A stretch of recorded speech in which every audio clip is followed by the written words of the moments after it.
Apologies for the delay. Apologies for the delay. I know we were due to link up at 9:30 this morning.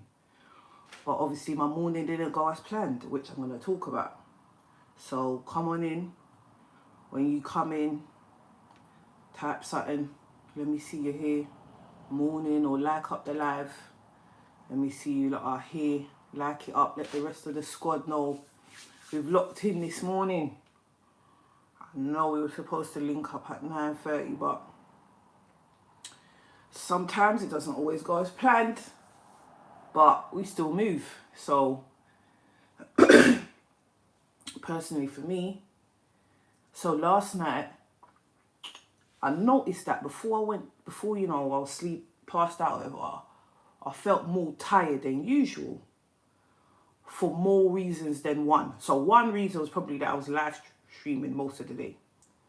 And then I was doing a lot of like housework and all them kind of stuff. So though it was a day at home, it wasn't like a necessarily hardcore chill out day.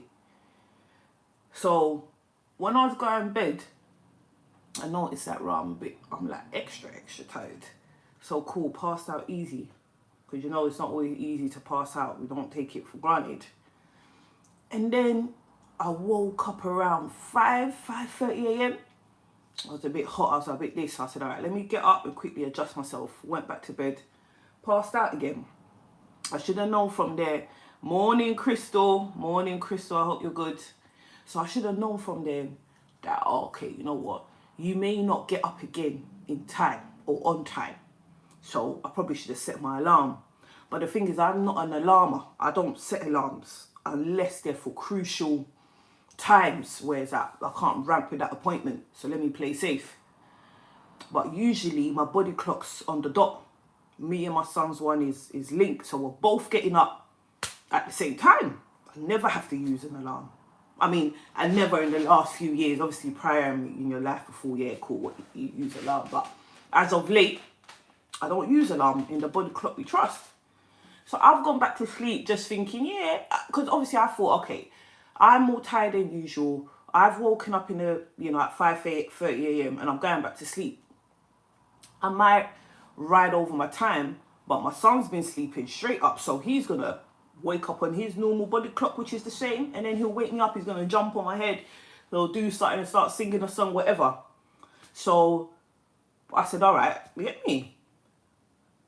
Morning comes, and all right, before I even jump to that, yeah, my husband has to leave to go work quite early. So when the days where he has to go early, I'm like, babe, you might as well sleep. We agree that sleep in the second room because your alarm is going to wake all of us up. Morning, Hilda. Your alarm's going to wake all of us up. So he's like, yeah, cool. Let me go and sleep there. But I noticed, yeah, after I woke up at 5:30 a.m., I noticed, so that's the kind of time he wakes up. I think he's supposed to wake up at 5:15. So, and the alarm goes off at 5:15. I know, ouch, innit? And then I think he gives himself time to snooze a little bit, but he's got to be up at least 5:30 later, something like that. So I noticed my man, like, he's just tapping that snooze. He ain't getting up, and he's getting closer to 6, and I'm just hearing that alarm go off, and he's tapping that snooze. So I'm like, you know what? That's his business, that's his life. He knows his plans, he knows what he can afford to do. So I didn't bother to be like, yo, you gotta wake up. I'm trying to pass out again anyway. So I noticed that. I was like, raw. My husband's struggling to get up. I hope he's okay, because sometimes, even if he's working from home, my man will get up at 5:50, 5:30. And I think, are you all right? But he is, I guess he's just diligent like that. Like he I don't know if he requires routine. He probably does, actually. No one's waking up at 5:15 if they don't need to. So he probably does, yeah, require routine in his life to keep that structure and keep his mind focused and clear. And to be honest, he probably needs it even more when he's working from home, which he does say, because he says the home environment is not conducive for work. It is very tempting for him to relax and to do this and to do that. So he finds it hard to work from home. So yeah, maybe that's why he still gets up at 5:15 when he's working at home. I don't know. So anyway, so this is the kind of guy we're talking about. A guy who wakes up At 5:15, even if he's working at home, to start work at 8, just so that he keeps his schedule, which is I wake up 5:15, I do certain things, blah blah blah blah blah. I'm ready for work by 8. He's getting to 6, my man is struggling. So I said, cool, whatever. And at some point I must have passed out. So when I pass out, I wake up now, and the time's like an hour later from... So morning, guys, for you lot who've just locked in, obviously the live stream was supposed to start at 9:30. I didn't get on until 9:45, so I'm just explaining how my morning went and how I got there. Like up the live, guys, if you're locked in. Like up the live if you're locked in. So yeah, so I've got to this point where I've woken up, and it's an hour later than my body clock usually wakes me up. And my son. My son is still sleeping the hour after. So I'm like, whoa, what's going on here? And you know, sometimes they say the seasons, the atmosphere, the astronomy as well can have effect. The position of, you know, planets and stars and all these type of stuff. They can have an effect sometimes on how we feel down here on Earth. So, because I was like, for my whole family, because it's not like we all went bed late. We all went bed at the same time, which is usually within the time frame we all go bed. And all of us were just struggling to break that and come back to Earth, basically. Because when you dream, you go, you get me? So that was the beginning of my morning kind of trickling into the direction I didn't want it to trickle into. So I've woken up an hour later from my desired time. And as you know here, guys, every morning we choose what we're going to do. Every morning when we wake up, we're presented with 2 options. Are you waking up on your bad side or the good side? Like they say, oh, you woke up on the bad side of the bed. That's where this thing kind of comes from. So I'm laying there and I'm like, oh my God, I'm an hour behind time. There's something I need to do in about 20 minutes that's going to take me 40 minutes to get ready to do. I have to do it in 20 minutes, but it's going to take me about 40 minutes to do before I can even do it. So my head's hot. But quickly I sit there and I say, Riva, you need to choose now or your day is going to go funny. Because you're already going to be aggy from this situation. Then you're going to start rushing around. Then your stress is going to go high. And then that's it. You lose control of your day. So I sat there. And I just said, you know what? Today I'm going to choose relaxation. Today I'm going to choose relaxation. Because right now, what is being presented to me is stress. It's just stress, nothing else. What I can see ahead of me is stress. So I get up. Like up the live, guys. Like up the live. I get up. And I'm like, okay. Breathe in, breathe out. Calm down. And just move. Do what you got to do to get what you need to get done. Without rushing too much. Accept relaxation and accept that certain things are now out of your control. Because usually what happens, if we're running late or something's out of our control, when we don't want to accept it, we start doing the most to try and catch up. And then that section there, that's where the stress takes over. So even when you've now accomplished it, you're so heightened, you're so stressed, still your energy, you're depleted. You get me? You're still depleted. You might have got it done physically, but internally, your headspace is in a different place. So I said, calm down. I did everything all right. I got everything. You get me? But one thing that stood out to me, this morning, you know, I told you guys about my son. Some mornings, yeah, he can be a bit like, okay, mum, let's relax. And some mornings he can be like, let's go. Like, he wants me to chase him around and do all of, you know, them type of boy games and grab him and flip him and all that, which I do enjoy doing. But sometimes in the morning it's like, yo, wait 1 minute. Right. Let's get ready. Let's sort ourselves out. And sometimes he's not on that. So today was kind of one of them mornings, not as extreme as it can be, but it was a bit there. Like I needed the mornings where he was just like kumbaya, but that's not what I was really getting today. So I was like, make sure that you don't flip and put your tension of running late on him. Just stay relaxed. And you get me? So we paced through. A point came where, because with me, I like to do at least one thing in the morning where I connect with my son intentionally. Yeah?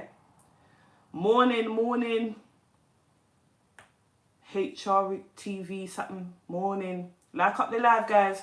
I like to do something where I connect intentionally with my son. So most of the time is read a book in the morning whilst we're still snuggled in bed. I'm like, do you want to read a book? He's like, yeah. So I intentionally have books stacked under the bed for easy access, because now if I now got to get up and go here and get there, it reduces the chances of it happening. So with parenting, yeah, you really do have to find techniques to help support you be a good parent, whatever you class as a good parent. Like, because you're human, so you're not just going to be perfect, you're not always going to be in the mood, you're not always going to be up for certain things. So if you want to have certain things like that in your life, make sure you pattern things. So I make sure I have a certain amount of books under the bed, and then every morning I go through that. And when that batch is finished and we've read all those books, I put those out, I take a new batch and I put it under the bed. But obviously with the way today was going, we couldn't be that slow. We didn't really have time to sit down and read a book. We had to kind of move on, you get me? So we were moving on. And then I noticed, because sometimes my son will hold my hand, put his 2 feet on my feet, my right and left, and then I'll kind of hold his hand, move up my legs around a bit, and then it's almost like he's on a ride. But he's got the aim of the game is that he stays agile and he doesn't drop, and he's got to keep his balance and use his core and his neck and everything to keep him up. If not, he will slip. And then I kind of let him lay on the floor, which he finds funny. And then I give him a tickle, whatever, and there we go. So I noticed today, as I was getting him dressed, he's tried to put his 2 feet on my feet. And at first I didn't clock, so obviously I've moved my feet because I'm doing things. And then in my head I was like, oh, he wants to play that game. And then I paused, I was like, I ain't really got time for that game right now. But I was like, nah, Bex, remember you chose relaxation in the morning. You chose relaxation in the morning. And one of your ethoses in the morning is that you connect with your son. You couldn't do the book reading today. Yeah, which usually is going to take about 5-10 minutes. This is 30 seconds a minute? This is your chance to connect with him before you two depart and separate and start your days. So I slow down. Morning, FEO London. Morning, welcome. So I said, oh, come, all right, come. Held his hand, boom. We did the game. I don't think it was even 30 seconds. This boy laughed. We both laughed, encouraging that good energy in our home, that good energy between us. And, laughter and connection, it also helps. So it was a de-stressor, you know what I'm saying? And then it was like, okay, cool, let's go.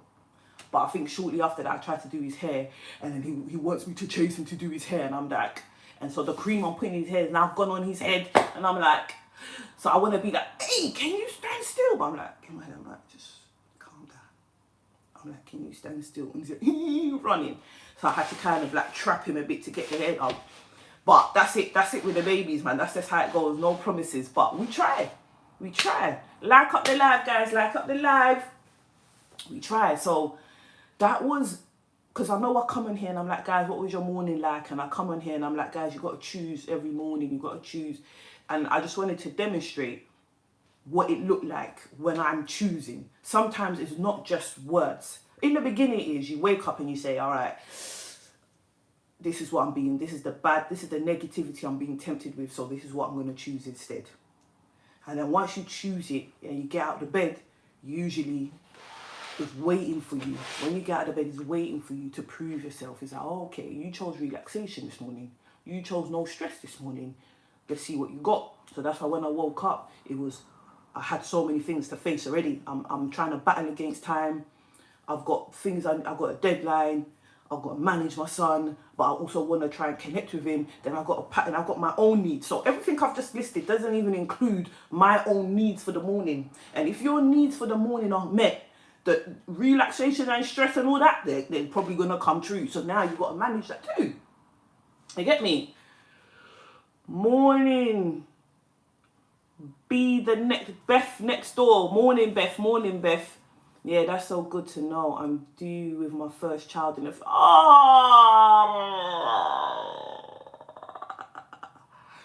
something. When I hear people are pregnant, gonna have a baby, had their baby, that it does something to me, man. The energy's too much. Congratulations, Beth. Congratulations, man. Listen, Beth.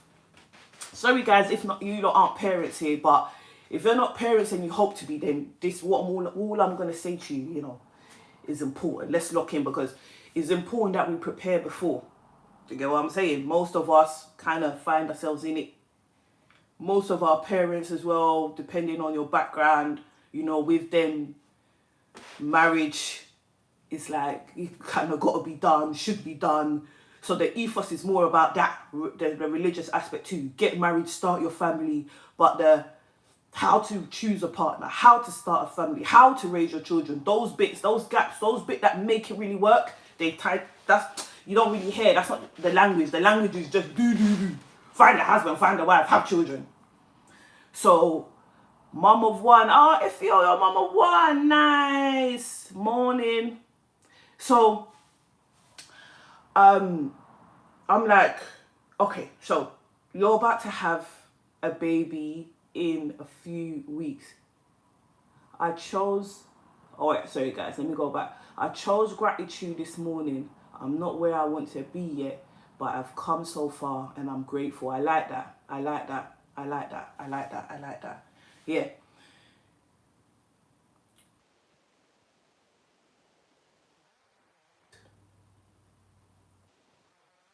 Of faith.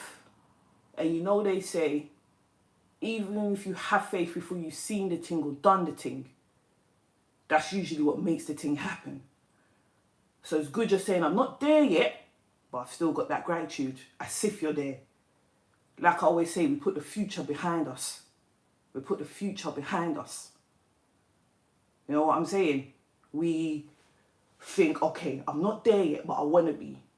So when I get there, what would it look like? Who would I be? How would I be? You're going to be grateful. That's a fact. You're going to be grateful. So we might as well start giving thanks. And then it just kind of switches up your mentality. It puts your energy into a new place when you're thankful. You know what I'm saying? So yeah, preparing for motherhood, fatherhood. Because guys, let me tell you something here, especially about the fatherhood thing. I don't want to push it out there like, oh, men leave their families, because there's a lot of men that do not leave their families. There's a lot of men that stay with their families. There's a lot of men that love their families. You know what I'm saying? But it's like, for a man to get to a point where he leaves his family, yeah,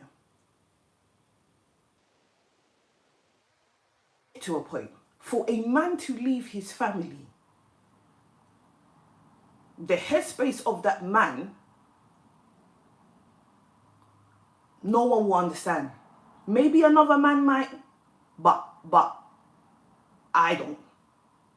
A lot of women don't. A lot of children don't. And it comes to show that having children, being a dad, the depth of it is not a joke. Because for men, they're supposed to be providers, protectors. And for you to have a family and leave them goes against the whole aspect of your being. Do that. I understand one thing, walking away from your wife, but to walk away from your children, that's a different kettle of fish. That's a different kettle of fish. And I hope one day a man can come and explain why that is like that for them. Morning, Empress.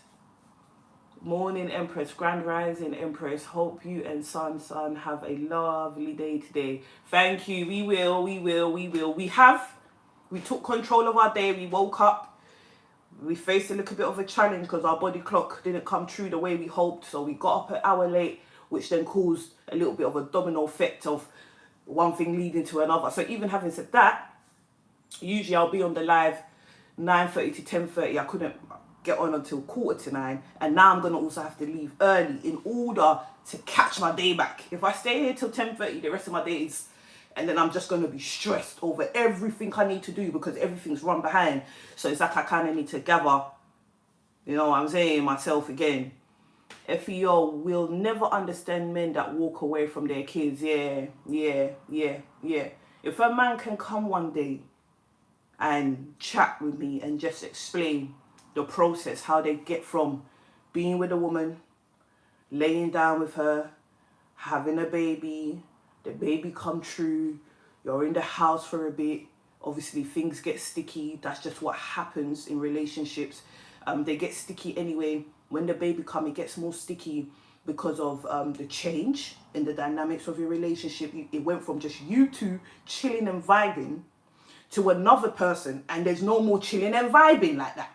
It's not like someone else and babies come in and we're still chilling and vibing. No, the babies come in, there's no chill, there's no vibe.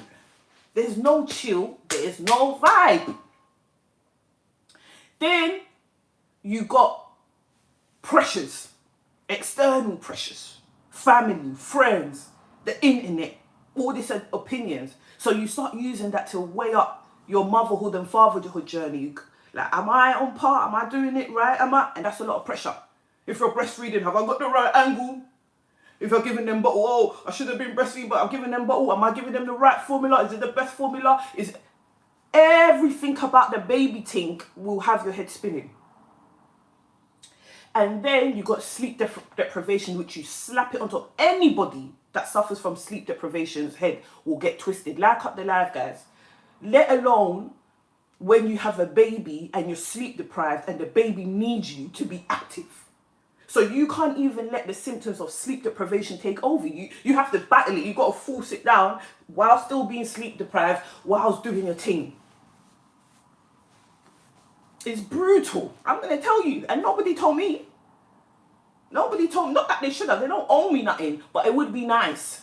And so any lady, a guy I see, if they allow me and they're pregnant and they're having a child and they allow me to be honest with them, I will sit down and give them the absolute rawness of what they're about to embark on. It's nice, don't get me wrong, but it's wild. It's absolutely wild, man.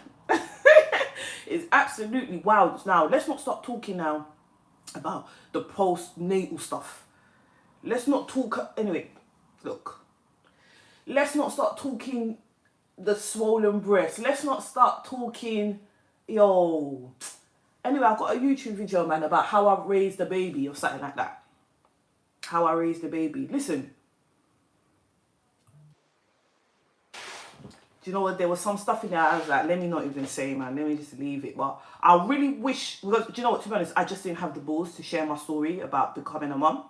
I didn't at the time. Because I feel like there was some things I would have had to say in the story that at the time I still hadn't even expressed to my husband. So what happened after that, me and him went out and I told him, I said, look, babe, you know, I've done this video and there's certain things I couldn't say because I've never even told you. So I told him and he was like, oh, okay. So after that, it's like, okay, now I can share it, but I still don't want to. But if I meet a girl face to face, I'll tell her face to face on a quick thing, but to sit down and have to think about everything. Oh my goodness me. Look, I'm even losing composure now. Let me go back to the chat. Like up the live, guys. Like up the live. Like up the live. How do you abandon the child? The child is innocent. Yeah, man. That's what I'm saying. We need to understand. Beth next door. What are some things you prepared for before you had your son? I've watched some of your vids about motherhood. Is there anything else you think is important to consider?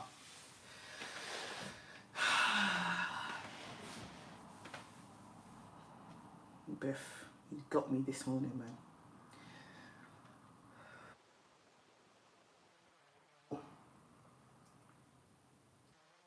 Run through. I've got 10 minutes.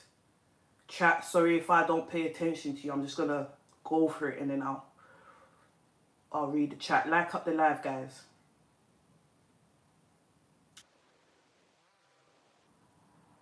If there's anything that's been pending in your life, that you've been thinking about for years, that you've been wanting to do, mainly interpersonal stuff about yourself. Do them now. So for me, I always kind of knew I was a bit dyslexic, right? And I'm bringing up dyslexia because it's not only about education, reading and writing. That's how it's presented out there. But there's a lot of other self-esteem and mental health issues that come with dyslexia, especially if it's undiagnosed and you're just trying to survive in this world with such a learning disability. I put it off. I had numerous opportunities to go and find out whether I was dyslexic, and I put it off and I put it off and I put it off. And every time I put it off, that ever in my life, I ended up doing a lot of mad things. That's why I've got the playlist 10 Ways I Ruin My Life. Whereas if I was more aware of what I was on, there's so many things I wouldn't have done. So when I was pregnant with my son, it was finally then I went and applied to some charity, because to get assessed for dyslexia was going to cost me about 800 quid. I didn't have that at the time, and I'm about to have a baby. So they say, okay, apply and tell us why. Tell us your story. And I even wanted to read my application on I'm going to read it one day. The letter I wrote to them about my story. I'm like, this is my story, and now I'm pregnant, I'm going to have a son, and I finally want to face this. They said, cool. What I like about the charity, they said, we'll pay for your assessment, but you have to contribute something, anything. And I said, all right, cool. I'm going to contribute £100. Boom. They gave me the grant of 700 and whatever pound, pay for my assessment. They were like, yeah, you're absolutely dyslexic, and you're this and you're that, and these are the issues, and this is how it's affecting. And then they forwarded me to like dyslexic therapy for dyslexic people, so that we kind of know how to manage our life and all that, because it affects your work, it affects your money. You know, a lot of dyslexic people struggle to keep jobs, they move around a lot, their communication is different from other people, so they're prone to like relationship dysfunction, breakup. It's crazy, guys. Like, I think I really do need to actually give dyslexia more attention. I need to bring more awareness to it. I need to advocate for it more, because it's serious, man. Anyway, so that's one thing I've done. I sorted out all them little garbages in my life. Remember, I used to blow, so I cut that out. I was like, nah, I can't do that. And when I say I used to, but when I did my pregnancy test, I had a zoo in my mouth. That's what I need you to understand what I mean when I say I blow. When I was doing them, because obviously you think, but I thought, nah, I can't be. If I truly thought I wouldn't have had the Zoom out. So you just do the testing for testing, so you can properly rule it out. Blood, pregnant with a zoo in my mouth. I told myself, I'm sorry, I'm going to finish the zoo after this, I promise you. No more. And I stuck to my word. So little stuff like that. Housing. You want to be grounded. Is important. If you can sort out your housing, get yourself even if it's not your own space, you want to be comfortable. Like up the live, guys. It's important. Unfortunately for me, when I found out I was pregnant, I was at work. No, I had just got a new job. Started a new job. 2 weeks later, I found I was pregnant, because when I was at the job, the smell in the job was making me sick. But I just thought, I just don't like the smell of that. I didn't know it was the symptoms. So when I found out I was pregnant, I was like, So now I'm standing at work, I'm feeling sick, I'm on my lunch break, I open my phone and there's an email from my landlord saying I need my yard back. I'm like, no, hold on.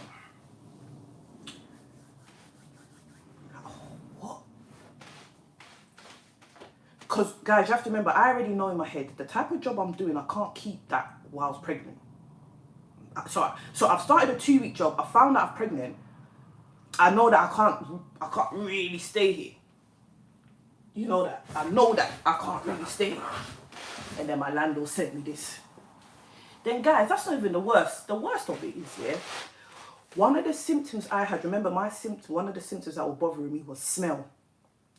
So in the house I'm renting, for all of a sudden I started smelling some smell in there that just made me feel sick.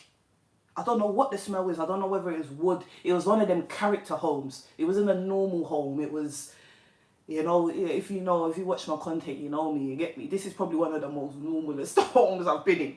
There was a character home, so it was edgy, Victorian, old and all that. So now, guys, I can't stay in the house. My symptoms have made me sick of the environment. Guys, I moved out of my house. I went to go and live in hotels for about 2 weeks. Airbnb 2 weeks because of my symptoms. Pregnancy and baby, yeah, is not a joke. I told my husband I can't stay here. We have to go to a hotel. After the hotel, I went to Airbnb. Some guy had some nice Airbnb house. When I was there, every time I would text him, I need another night, I need another night, I need another night. And then luckily we had a holiday booked. So after I rinsed out the Airbnb, I went straight to on holiday. I went straight to Greece. So I was in Greece for another 2 weeks.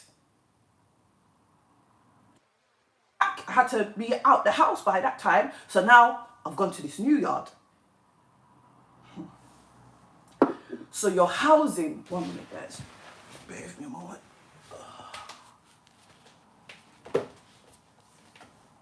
Oh, good, not bad. So your housing is vital. So I had to go and stay with my in-laws for a bit. They live in the countryside, so that helped. You get me, bare greenery, fresh air.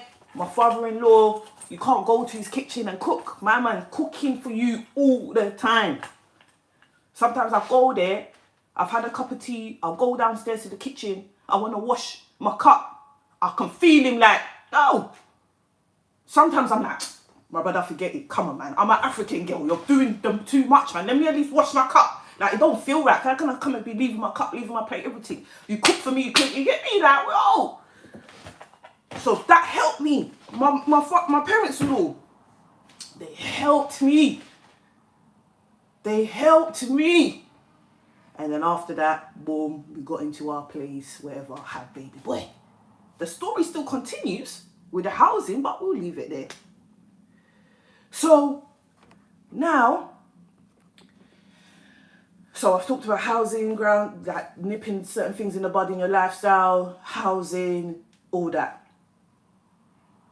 What else? Want to get a bit educated.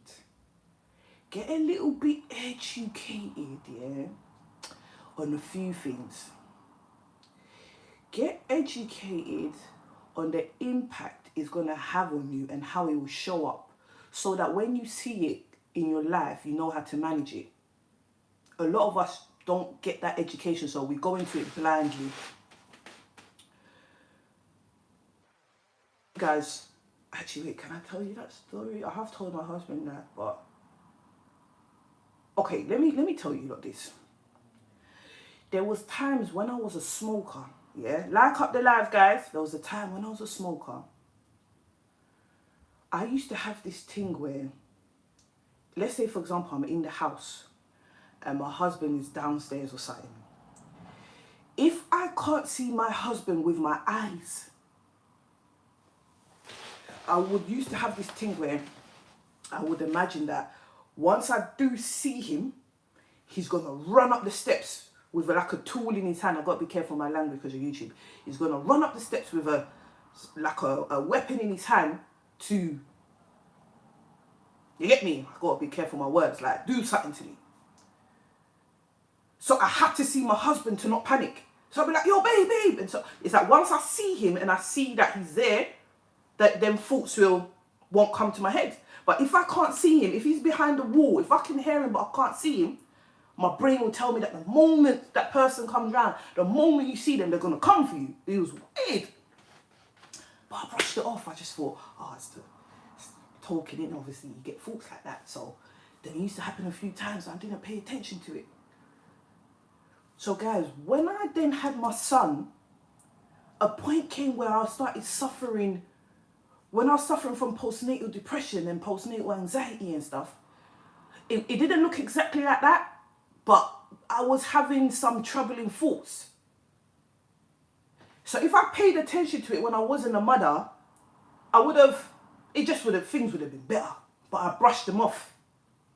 So if I had education that, yo, Because I remember reading somewhere, oh, ladies who suffer from postnatal depression tend to, usually they fall under the bracket of women who have already experienced a bit of anxiety prior to pregnancy. I read that somewhere and I still, because I was in denial, I was like, nah, postnatal depression, nah, not me. Nah, not me. Do you get what I'm saying? I was in denial. Even though I'm reading the thing clearly saying if you've ever had anything like this, there's a chance you're going to suffer from postnatal depression. So if I took heed, I would have prepared myself for the postnatal depression thing a bit more. I would have got maybe some more support. I would have hit up somebody. You get what I'm saying? But the African in me didn't want to, no.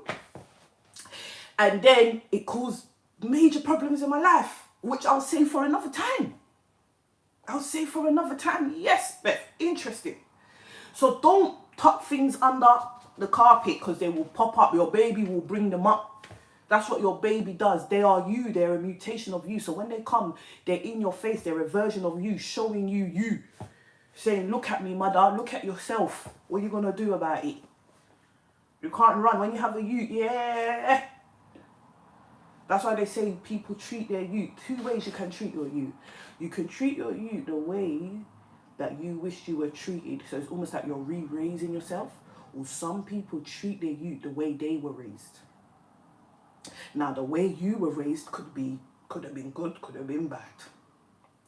So remember them 2 things. So that's why with my son, I'm very mindful with him.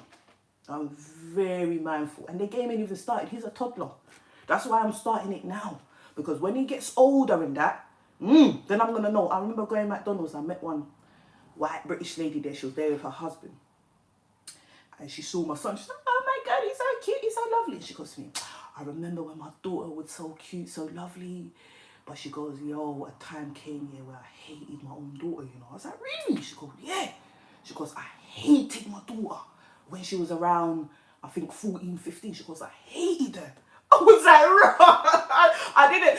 And this is what I mean. You see, she was a woman who said there's a lot of truth in motherhood and parenting that's not mainstream. So people find themselves in these situations and they're like, what the hell have I got myself into? So she saw me as a young girl with a little boy and thought, let me drop this girl a gem. Same way I said to you, if I see a girl on road and she gives me the opportunity, I will drop her some gems I can't drop on the net. The lady said to me, I hated my daughter. She goes, I hated my daughter. She was this, she was that. I never thought I could ever like her again. But now she's gotten older. She's now in her 20s. In fact, she's about to have a youth. She's the sweetest girl. We've reconnected. I was like, oh, I'm so happy to hear that. So basically, she kind of told me, like, look, a time might come. You see how your boy's cute? He's not always going to be this cute, you know? There's a time he's going to challenge you so hard, you're going to think, yo, but ride it through. You'll get through it. He'll mature again. You get me? He'll mature again. So I learned that gem. What else can I tell you? Like up the live, guys. Sorry if you're not a parent and you get me. This is a bit like, but take it in. Morning chick fight. Morning Margaret.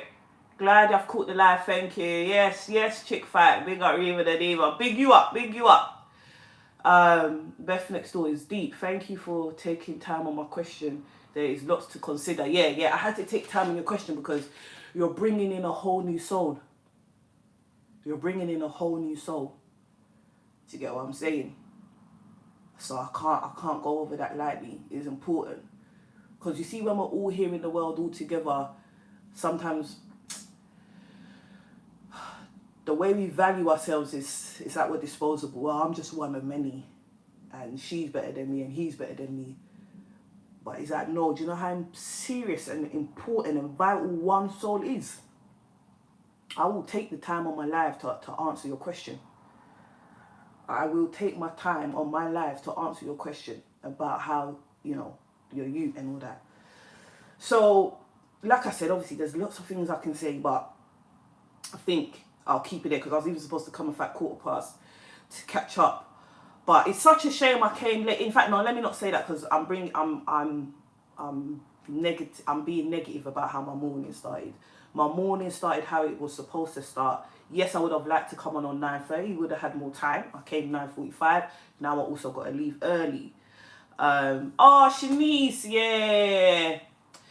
Yeah, it's one of them days, Shanice says, well, I came on late. Shanice. I came on 9:45, man.